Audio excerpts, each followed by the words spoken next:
nó bạn ơi với anh ơi trời anh ơi ơn cái cây này sữa mà ơn cái cây này bạn gần té sữa ơn sang ơn cái cây này sữa ơn nó ơn cái cây này coi ơn ơi cái cây này ơn kế đó mà ơn nó mặn còn giờ nó mặn à giờ nó mặn còn vô cho xí mặn chưa đã cho xí mami giật nào ơn cây con nào mà giật nào ơn cây còn giật nào mà giống con nào mà con nào ok thank you mời con thơ ơn mặc mà chỉ ca còn mà con lấy thêm mẹ con một tổ nà khinh chuồng của con nà con nà đa nó quên này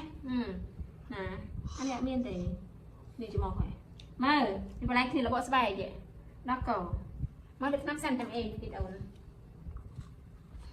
lên gạch mẹ bảo nó mới chỉ khăn cây nè như nam ăn đang bàn ăn khờ thì khăn mấy gì à còn coi xìa má lại lên sro lên trào nhé thì tới nhạc cây ở cái khăn bỏ sợi bài lên thì là bỏ sợi bài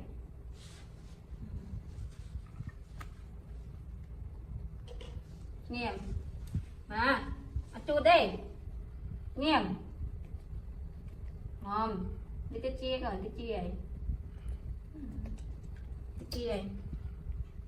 gì thấy con gì thấy một cây cây như thế nào chúng ta cây kia ôn nào cây kia cô này đà cây sưu rồi cây mì ôn nó con này cây mì ôn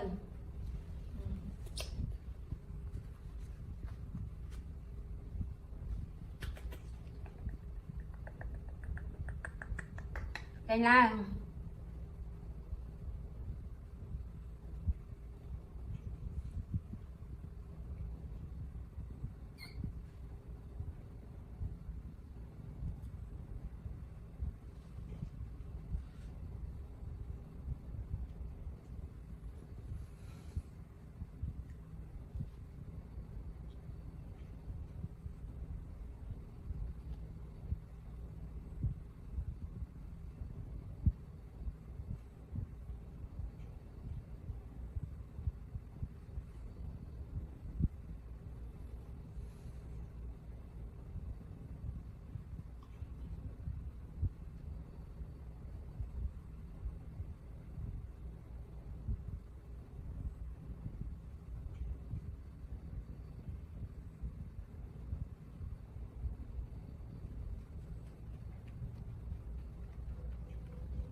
thì